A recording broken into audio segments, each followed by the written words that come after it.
오늘 말씀에서 먼저 우리는 어떤 것을 이야기하려고 하냐면 먼저는 호세아 선지자에 대해서 또 아골 골짜기와 소망의 문이 무엇일까 또 여호와 그리고 바알의 그 관계에 대해서 좀 주의 있게 보려고 합니다. 그러면 가장 먼저 우리가 호세아에 대해서 좀 알아야 되겠죠. 여러분 호세아가 어떤 사람인지 기억하고 계실까요? 딱 호세아 선지자라고 하면은 어떻게 보면 제일 먼저 생각나는 것이 고멜, 그의 아내였던 음탕한 여인 고멜이 생각날 겁니다. 근데 그 다음에 생각나시는 것이 있을까요, 혹시? 네. 사실 이 호세아란 사람에 대해서는 고멜에 대한 이야기가 너무나 크기 때문에 그 이야기들이 중심이 되는데 이 호세아 선지자는 이 BC 8세기 중엽쯤에 북이스라엘에서 활동했던 사람입니다. 그러니까 지금 보시면 지도에서 이 북이스라엘 위쪽에 있는 이 사마리아 지방, 그쪽에 호세아라고 써져 있죠. 사마리아 근처가 북이스라엘이었는데 그 지방에서 활동했던 선지자가 이 호세아였습니다. 그런데 이 호세아가 활동했던 시기가 제가 여로보암 2세라고 말씀드렸는데 이때가 북이스라엘이 가장 강성했던 시기입니다. 왜 그랬냐면 주위의 외부적 환경이 굉장히 좋았기 때문인데 이 그때의 제국이라고 할 수 있는 나라는 아시리아, 그러니까 우리가 성경에서는 아수르라고 하죠. 아수르가 팽창 정책을 일으키다가 남쪽에 있는 그 나라들과 전쟁을 일으키게 됩니다. 근데 이것이 소강 상태가 되면서 중간 지대에 있던 북이스라엘이 여기에 양쪽에 중개 무역을 할 수 있는 아주 절호의 찬스가 생겼습니다. 그래서 아시리아의 비호를 받고 있었던 이 북이스라엘이 경제적으로 성장할 수 있는 기회가 된 거예요. 경제적으로 성장하면은 군사력도 강해집니다. 군사력이 강해지면은 당연히 침략을 하기 시작하죠. 그래서 북이스라엘의 이 여로보암 2세 때에는 상당히 넓은 범위의 그 땅을 다시금 회복하는 역사가 일어납니다. 그러니까 이 당시에 얼마나 물질적으로 풍요했을까요? 정말 물질적으로 넘치고 고위급 인사들은 계속해서 먹는 거를 먹고 버리고 해도 계속 먹을 수 있었던 사치와 향락을 누려도 그것이 넘쳐났던 시기가 바로 이 시기입니다. 풍요의 시대입니다. 그런데 문제는 무엇이냐면 이 풍요의 시대에 이 북이스라엘이 우리에게 풍요를 주시고 안정을 주시고 군사력을 주시고 땅을 주신 분이 하나님이시다라고 했으면 아무런 문제가 되지 않지만 하나님의 말씀으로 살아가지 않고 재물의 가치를 둔 세대였다는 겁니다. 그래서 이 당시에 북이스라엘에서 가장 강한 신이 누구냐라고 물어보면 하나님이 아니라 바알이라고 했습니다. 왜냐하면 바알은 물질, 재물의 신이었기 때문이죠. 이 바알 신을 섬기다 보니까 사람들이 가장 제1의 가치가 무엇일까요? 바로 물질. 그래서 부자들은 계속해서 가난한 사람들을 편취해서 더욱더 부자가 되려고 했고 가난한 사람들은 계속해서 탈취당하고 갈취당하니까 가난해지고 더 가난해져. 결국에는 그 삶을 영위하기 힘들 때까지 간 세대가 극과 극으로 나눈 세대가 바로 이 선지자 호세아가 활동했던 시기였다는 것입니다. 그래서 세상 사람의 기준으로 봤을 때에는 이 북이스라엘이 번영과 복된 시기다라고 말할 수 있겠지만 선지자 호세아는 이 시기를 뭐라고 이야기했냐면 절망과 좌절의 시간이라고 표현하고 있습니다. 이러한 시대에 외롭게 하나님의 말씀을 선포한 이가 바로 호세아라는 것입니다. 그리고 우리가 익숙하게 알고 있었던 사실 아까 말씀드렸죠. 고멜과 결혼했습니다. 음탕한 여자였습니다. 하나님이 이스라엘을 상징하는 나를 배반한 이스라엘 상징하는 고멜과 결혼시켰는데 정말로 도망가는 고멜을 어떻게 잡았는지 모르겠지만 아이를 3명을 낳았습니다. 그 첫 번째 아들의 이름이 무엇이었냐면 이스르엘인데 그 뜻이 하나님이 씨를 뿌리신다입니다. 그러니까 이 하나님이 씨를 뿌리신다는 것은 하나님께서 이 세상에 움직이는 모든 곳에 하나님께서 역사하신다라는 그런 의미가 있습니다. 그래서 호세아 선지자가 첫 번째 아들의 이름을 이스르엘이라고 정한 이유는 물질에 사로잡혀서, 재물에 사로잡혀서 하나님을 버리는 이 세대여, 물질이 세상을 사로잡는 것이 아니라, 바알이 이 세상의 주인이 아니라 하나님께서 세상의 주관자이시다 라고 선언을 하고 있었던 겁니다. 그런데 어떻게 합니까? 이스라엘 백성의 반응이 그게 무슨 소리야? 말도 안 되는 소리지. 지금은 물질이 최고야 라면서 전혀 회개하는 모습을 보이지 않습니다. 그래서 둘째 딸의 이름이 로루하마입니다.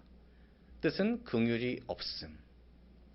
근데 이 긍휼이라는 단어가 히브리어에서 레헴이라고 하는데 자궁을 의미하는, 여성분들의 자궁을 의미하는 데에서 비롯된 단어입니다.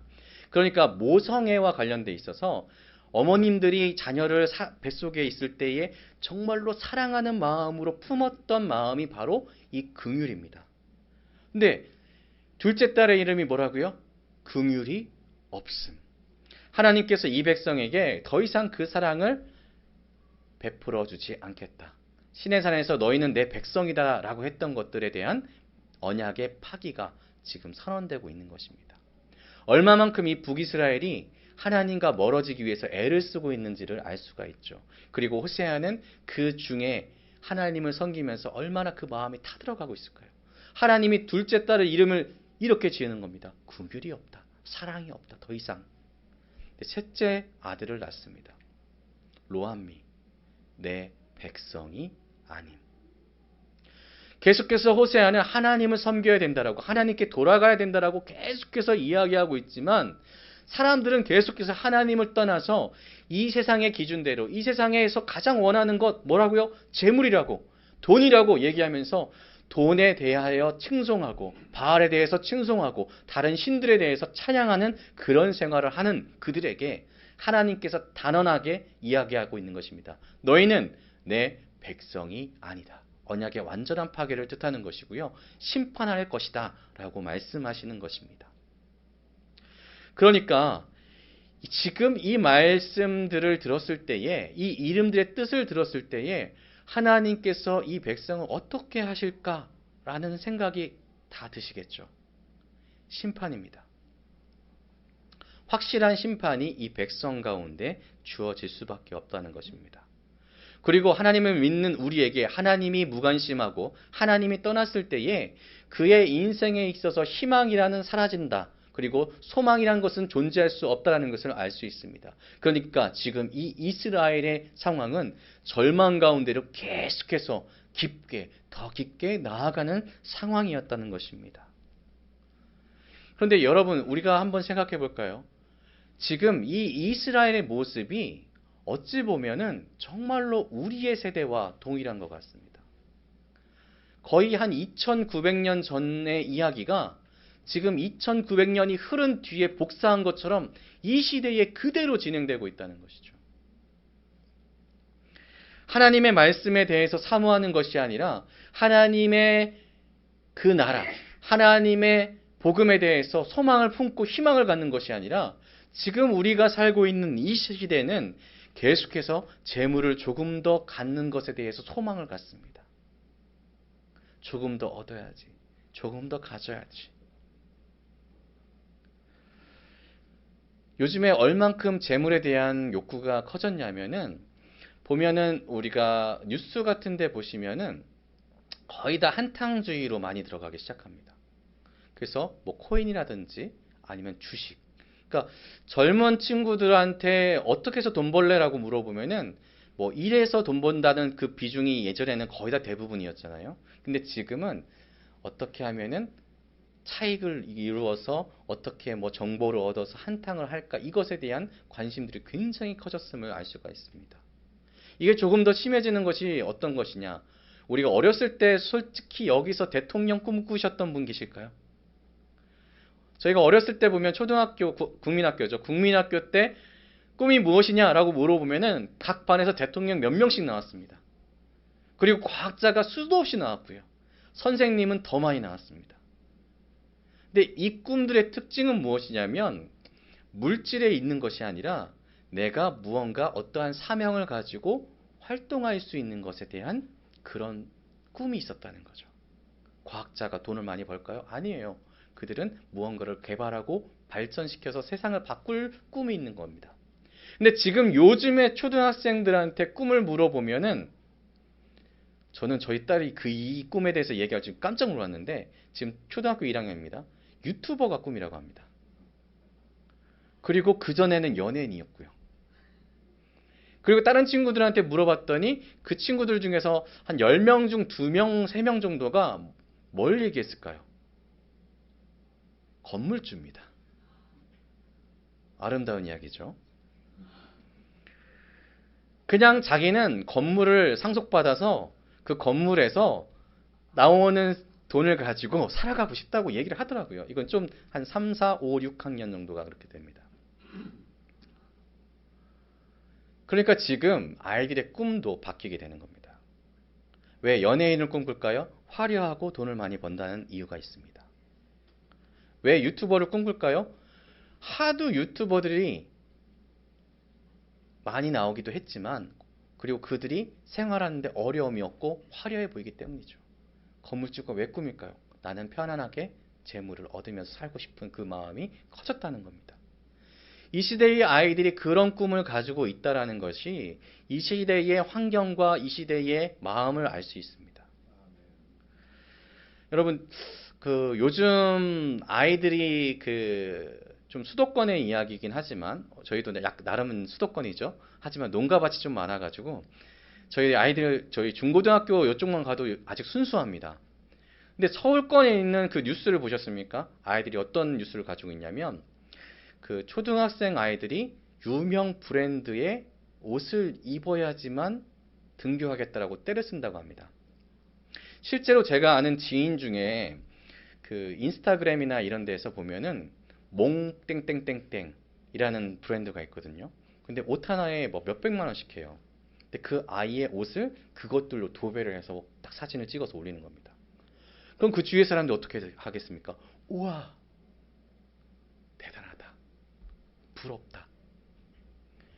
그런데 전교에 있는 아이들이 그 비슷한 류의 옷을 입는다고 생각해 보십시오. 옛날에 저희 좀 중고등학생의 아이들이 노스페이스 열풍이 있었던 때가 있습니다. 모든 아이들이 다 노스페이스를 입어요. 근데 뭐 40만 원짜리 있으면은 그 애는 약간 어둠의 계열 그리고 뭐 좀 한 200 정도 되는 그 노스페이스 입으면 최상급이다. 뭐 이렇게 급을 나눴던 것처럼 지금은 옷을 입는 그 자체만으로도 아이들의 급을 나눈다고 합니다. 아직은 양주는 살만하죠. 근데 이 모습들을 보았을 때에 호세아의 시절과 지금의 시절이 별반 다름이 없음을 깨닫게 됩니다. 저희 아이가 이번에 한 학기 뭐라고 하죠? 통지표를 가져왔는데 개근으로 나왔어요. 근데 요즘 옛날엔 개근상 받으면은 와, 얘 진짜 성실하다 이렇게 이야기하잖아요. 그런데 개근이라고 하면 요즘에는 개근 거지라고 불린답니다. 얼마나 슬픈 세대가 됐습니까?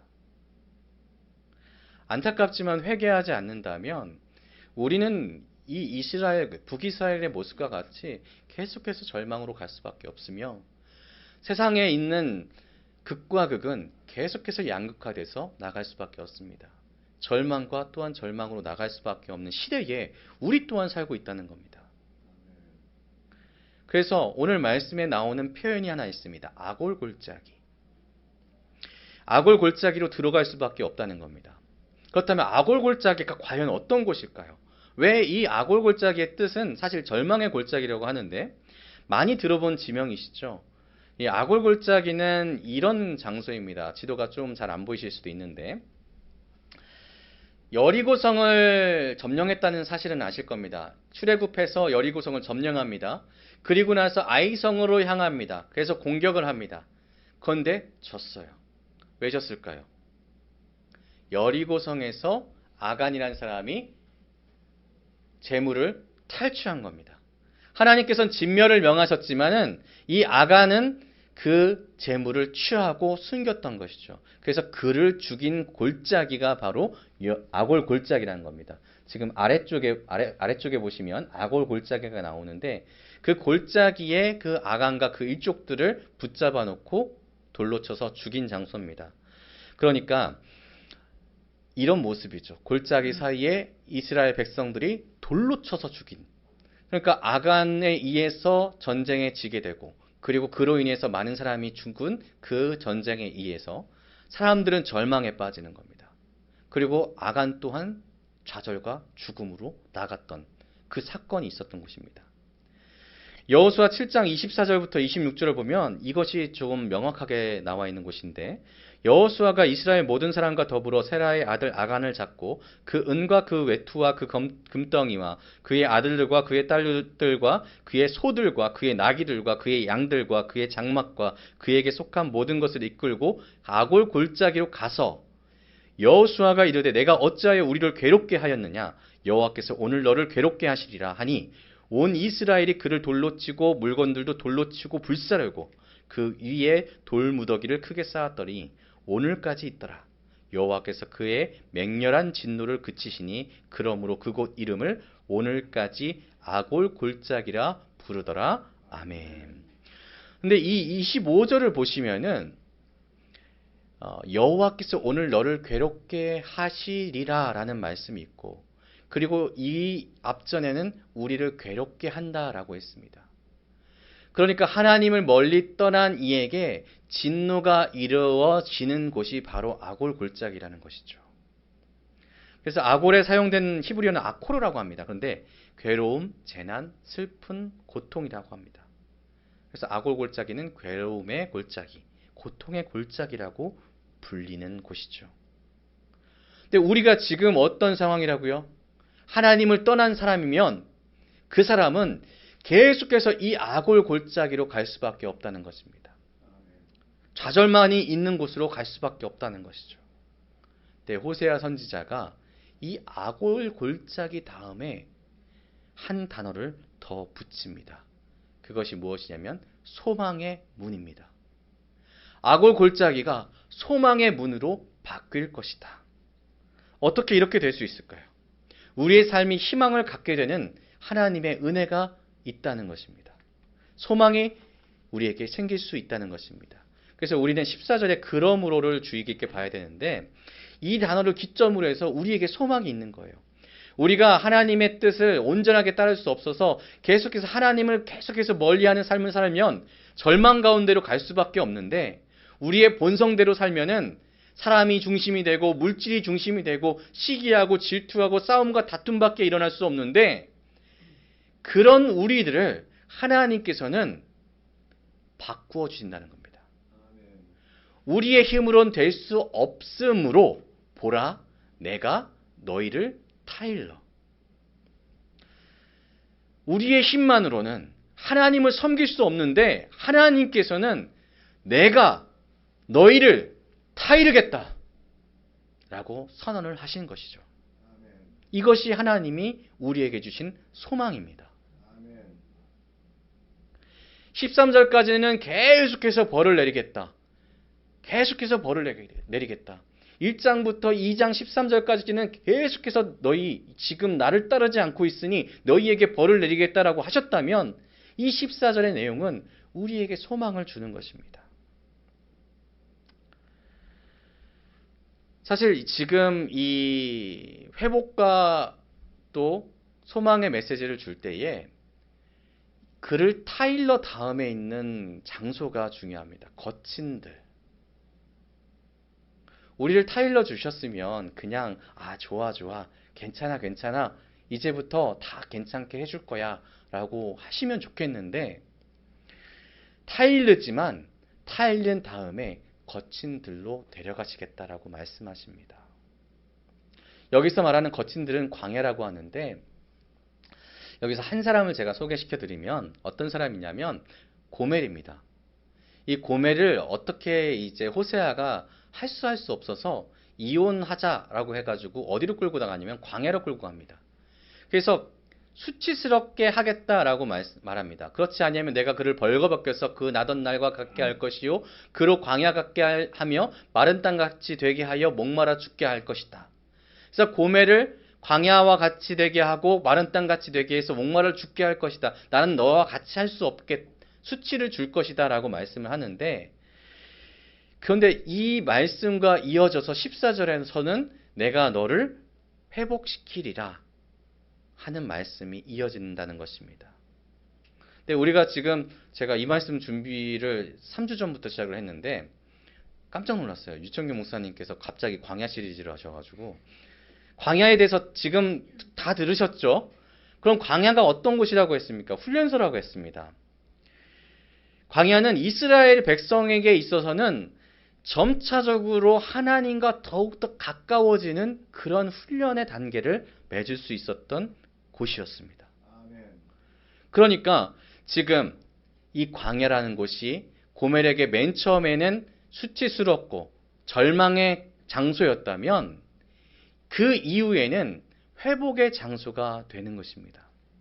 그래서 우리에게도 배반한 우리 또한 하나님께서 소망의 문으로 내가 너를 나를 사랑하는 이로 바꾸겠다라고 여러분을 택하신 이후에는 광야 가운데서 하나님께서 철저하게 나와 함께하는 이로 바꾸시겠다라는 메시지가 여기 담겨 있다는 것입니다. 그래서 여기 위로한다라는 그 단어가 히브리어로 타파라고 하는데 이게 낭만적인 사랑에 표현되는 그런 단어입니다. 하나님이 얼만큼 여러분을 사랑하시는지 느끼실 수 있겠죠. 광야로 데려가시긴 하지만 그 광야로 데려가시는 것 또한 하나님의 사랑이라는 것입니다. 예레미야 2장 2절에는 이런 말씀이 있습니다. 가서 예루살렘의 귀에 외칠지니라 여호와께서 이와 같이 말씀하시기를 내가 너를 위하여 내 청년 때의 인애와 내 신혼 때의 사랑을 기억하노니 곧 씨 뿌리지 못하는 땅 그 광야에서 나를 따랐음이니라. 아멘. 하나님께서는 여러분이 하나님을 사랑한다라고 했던 그 때를 기억하고 계십니다. 그래서 절대 놓지 않으세요. 하나님께서 택하신 여러분이 하나님의 품 안에서 하나님께 나 하나님이 너무 좋아요라고 했었던 그때를 잊지 않으십니다. 그래서 여러분께서 하나님을 계속해서 사랑하는 마음을 품고 있으면 좋겠지만 그렇지 않을 때에도 내가 나를 사랑했던 그때를 기억하고 내가 나를 따랐던 그때를 기억한다라고 말씀하고 계신 것이죠. 그래서 이제 하나님께서는 소망의 메시지로 여러분을 위로하게 됩니다. 15절입니다. 뭐라고 말씀하시냐면 거기서 비로소 그의 포도원을 그에게 주고 아골 골짜기로 소망의 문을 삼아 주리니 그가 거기서 응대하기를 어렸을 때와 애굽 땅에서 올라오던 날과 같이 하리라. 방금 전에 예레미야 말씀과 동일한 내용이죠. 그래서 이 장소에서 여러분에게 세 가지 복을 허락하십니다. 첫 번째는 포도원을 주신다라고 말씀하십니다. 둘째는 아골 골짜기를 소망의 문으로 삼으시겠다라고 말씀하시고요. 세 번째는 소망의 문에서 이스라엘 백성을 과거 출애굽한 광야의 이스라엘 같이 응대하겠다라고 말씀합니다. 그럼 포도원 주시겠다 이 말씀은 포도는 이스라엘 백성을 의미합니다. 그리고 포도는 지금 여러분을 의미합니다. 그럼 포도원을 주시겠다라는 말씀은 무엇일까요? 포도 열매가 맺혀지는 곳, 포도 열매가 자랄 수 있는 곳, 포도 열매가 수확되는 그 장소, 안전하게 성장할 수 있는 장소를 허락하시겠다는 겁니다. 결국에 여러분에게 천국을 허락하시겠다라는 것이죠. 그리고 두 번째 아골 골짜기에서 소망의 문으로 삼으신다고 말씀합니다. 괴로움과 절망 외에 존재하지 않았던 아골 골짜기에서 그것을 뛰어넘어 참된 소망을 가진 사람으로 변하게 만들어주겠다라고 말씀하는 것입니다. 그러니까 여러분 천국을 소망하는 자에게 소망이 없을까요? 지금 우리가 살아가고 있는 이 시대에 어떤 사람들이 점점 늘어나냐면 계속해서 나는 그냥 살아가다가 죽을 거야. 나 그냥 이 시대 살아가고 끝나지 뭐. 이런 사람들이 많습니다. 그리고 요즘에 대한민국의 마약이 점점 늘어나고 있다고 하잖아요. 향락에 대해서 그렇게 관대해져 가고 있습니다. 왜? 지금 이 시대에는 소망이 없거든요. 희망이 점점 없어지고 있거든요. 하지만 하나님을 믿고 있는 우리에게는 소망이 생깁니다. 하나님께서 우리를 자녀로 딱 택하시는 순간부터 우리에겐 소망이 생기는데 그것이 바로 포도원의 소망입니다. 우리는 포도원에 갈 수 있어. 포도원에서 살 수 있어. 하나님과 함께 할 수 있어. 그래서 세 번째 복이 필요한 겁니다. 소망의 문을 열고 절망을 뛰쳐나와 소망의 문을 열고 난 여러분께서는 광야 가운데서 하나님께서 끊임없이 교제하는 그 이야기들을 들을 수 있습니다. 하나님과의 교제의 약속이 바로 세 번째 약속입니다.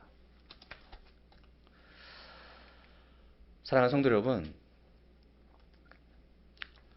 여러분의 삶에 있어서, 우리의 삶에 있어서 혹시라도 내 삶은 진짜 소망이 있을까라고 생각하는 때가 있으실까요? 내가 진짜 희망이 있어서 사는 것일까?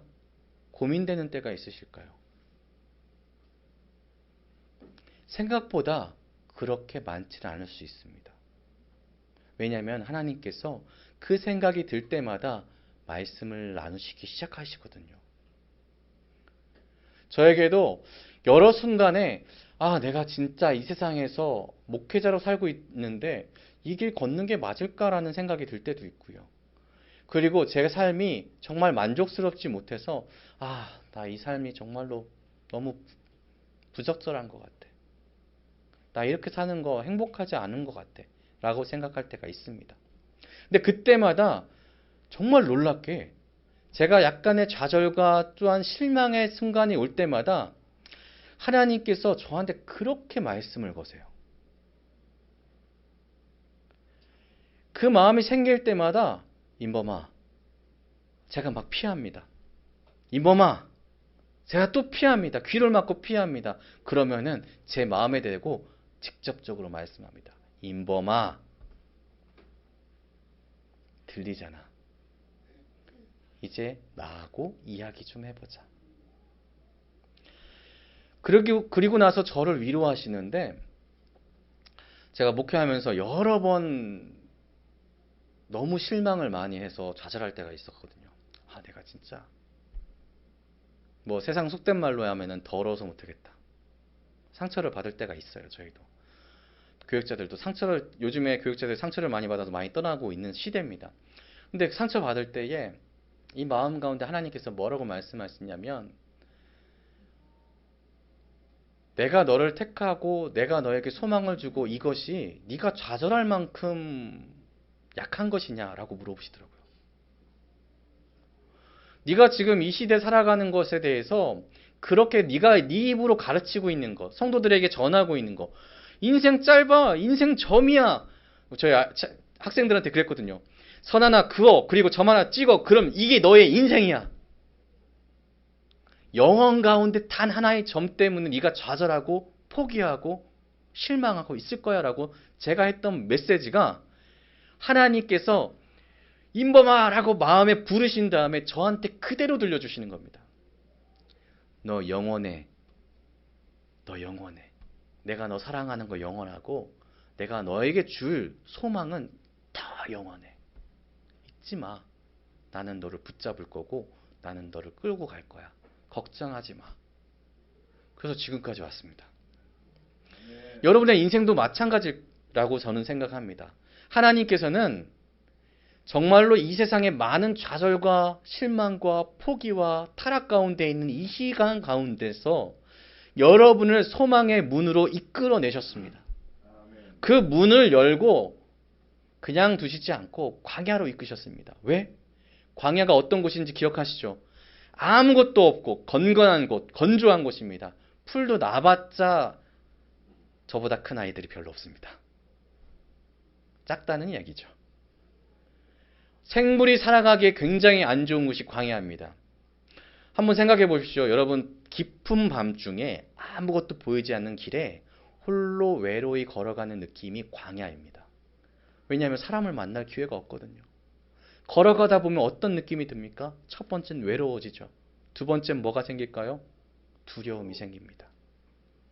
근데 만약에 열심히 가고 있는데 갑자기 전화가 울립니다. 누구지? 내가 사랑하는 가족입니다. 내가 든든히 믿고 있는 사람이 저한테 전화가 왔어요. 전화를 시작하죠.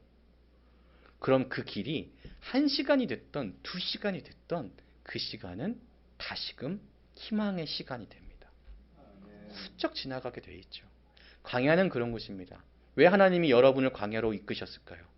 왜 피곤하고 힘들지만 건건한 곳으로, 별로 소망이 없어 보이는 곳으로 이끄셨을까요? 왜 그럴까요? 그것은 하나님만을 바라볼 수 있는 장소로, 최적의 장소로 부르신 겁니다. 하나님이 여러분과 함께하고 싶으셔서. 우리 모두가 이 세상 가운데 하나님의 소망의 문을 열고 나온 하나님의 귀중한 사람들입니다. 세상은 바알을 아직도 섬기고 있습니다. 바알은 사라지지 않았습니다. 물질이 신으로 섬겨지는 이 시대야말로 바알이 가장 강력한 시대입니다. 오늘도 이 문을 열고 다시 삶의 예배로 나아가셨을 때에 여러분을 가장 많이 유혹하는 것이 아마 물질일 것입니다. 저 또한 이 예배의 자리를 나서서 세상 가운데 나갔을 때에 저의 마음 가운데 가장 심란하게 만드는 것이 물질이 될 수 있습니다. 하지만 바알보다, 물질보다 하나님의 소망이 더 큽니다. 여러분의 참된 소망 천국을 바라보시면서 끝까지 주님의 이 광야를 이끌어 나가시는 주님의 손을 붙잡고 천국의 포도원을 얻으시는 여러분의 삶이 되시기를 주님의 이름으로 축복합니다. 마지막으로 세상의 물질이 모든 것을 해결할 수 있다 하지만 그것들은 절망과 좌절의 골짜기로 이끈다는 사실을 잊지 마시고 하나님은 그 골짜기에서 소망의 문을 여시고 여러분에게 진정한 희망의 땅을 주시겠다라고 하셨습니다. 주님이 이끄시는 훈련의 장 광야에서 하나님과 교제하고 하나님만 섬겨 봅시다. 아멘이시죠? 기도하겠습니다.